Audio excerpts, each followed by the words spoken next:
ગુજરાત રાજ્યના પોલીસ મહાનિર્દેશક અને મુખ્ય પોલીસ અધિકારી દ્વારા અસામાજિક ગુંડા તત્વો વિરુદ્ધ 100 કલાકમાં અસામાજિક તત્વો દ્વારા શરીર સંબંધી, ખંડણી, મિલકત સંબંધી, ખનીજ ચોરી, ધાકધમકી આપવાના તેમજ પ્રોહિબિશન જુગારનો ગેરકાયદેસર ધંધો કરતા ઇસમો ઉપર અસરકારક શિક્ષાત્મક કાર્યવાહી કરવા માટે જરૂરી સૂચનાઓ આપી હતી, જેથી નવસારી જિલ્લા પોલીસે પ્રોહિબિશન જુગારના લિસ્ટેડ બુટલેગરો અને એન.ડી.પી. કેસની ગેરકાયદેસરની પ્રવૃત્તિ સાથે સંકળાયેલા ઇસમોની યાદી તૈયાર કરી હતી, જે યાદીના આધારે પોલીસે જિલ્લાના 100 પ્રોહિબિશન લિસ્ટેડ બુટલેગર, 22 એન.ડી.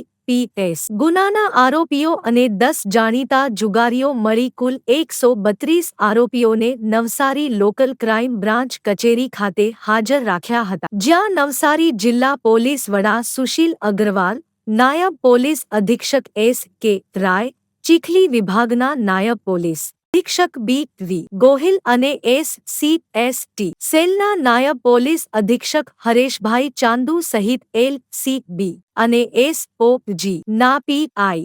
અને પી.એસ.આઈ. હાજર રહી આરોપીઓને હાલની પ્રવૃત્તિ વિશે વ્યક્તિગત પૂછપરછ કરી હતી. સાથે જ નવસારી જિલ્લા પોલીસ વડાએ તમામ આરોપીઓને ચેતવણી આપતા જણાવ્યું હતું કે ગુનેગારો ગુનો કરવાનું છોડો, નહીં તો ગુજરાત છોડો. જો તમે ગુનો કરશો તો અમે તમને ગમે ત્યાંથી પકડી લાવીશું. અમારી પાસે તમારી બધી જ માહિતી છે. હવેથી સુધરી જજો, નહીં તો કાયદાકીય કાર્યવાહી કરી જેલમાં મોકલવામાં આવશે. તો બીજી તરફ પોલીસે પુરુષ આરોપીઓને કાન પકડાવી ઉઠક બેઠક કરાવી હતી, તેમજ જે પોતાનું ઘર ચલાવવા માટે ગેરકાયદેસર પ્રવૃત્તિ કરતી મહિલાઓને રોજગારી આપવાની તક આપવાની વાત કરી પોલીસે મદદ કરવા માટે હાથ લંબાવ્યો છે. નવસારી જિલ્લાના કુલ 132 આરોપી, જેમાંથી 22 જેટલા એનડીપીએસના આરોપી છે, 100 જેવા પ્રોહિબિશનના લિસ્ટેડ બુટલેગર છે અને 10 જેવા લિસ્ટેડ જુગારીઓ છે.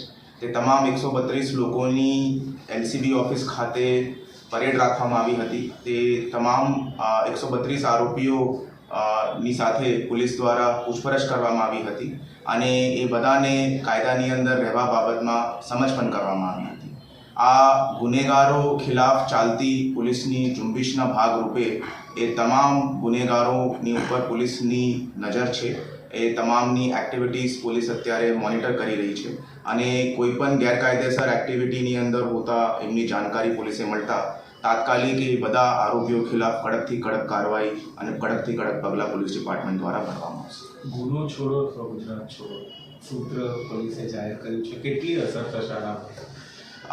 અત્યારે સરકાર દ્વારા, ભારત સરકાર દ્વારા અને ગુજરાત સરકાર દ્વારા અમારા જૂના કાયદાઓ આઈપીસી, સીઆરપીસી અને એવિડન્સ એક્ટની અંદર નવા સંશોધન કરવામાં આવ્યા છે અને જૂના કાયદાની અંદર જો લૂપ હોલ્સ હતા, જેમનું કોર્ટની અંદર ફાયદો ઉઠાવીને ઘણી વખત આ ગુનેગારો ગુના કરવામાં સક્ષમ રહીને અને કોર્ટથી છૂટી જતા હતા. હવે નવા કાયદાની અંદર જ્યારે મેન્ડેટરી વિડીયો રેકોર્ડિંગનું પ્રોવિઝન આવ્યું છે, તો અમારે પોલીસ ડિપાર્ટમેન્ટને એવી ઉમ્મીદ છે કે એવી રીતેના વારંવાર ગુના કરવાવાળા આરોપીઓ ઉપર અમે લોકો અંકુશ લગાવી શકશું અને આ લોકો માટે જો મેસેજ છે તે ક્લિયર છે કે ગુનેગાર યા તો ગુના કરવાનું છોડી દો, નહીં તો ગુજરાત છોડી દો, કે આ ધરતી ઉપર ગુનેગારો માટે કોઈ પણ જગ્યા નથી અને એ ગુના આચરતા અગર ધ્યાન પર આવશે તો પોલીસ ડિપાર્ટમેન્ટ કાયદાની જોગવાઈ હેઠળ તમામ પોતાના સત્તાઓનો ઇસ્તેમાલ કરીને